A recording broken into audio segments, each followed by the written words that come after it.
ஞாயிறு திங்கள்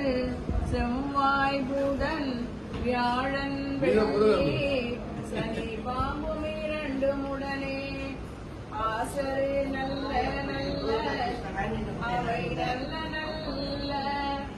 அடியாரவர்க்கு மிகவே சிவாய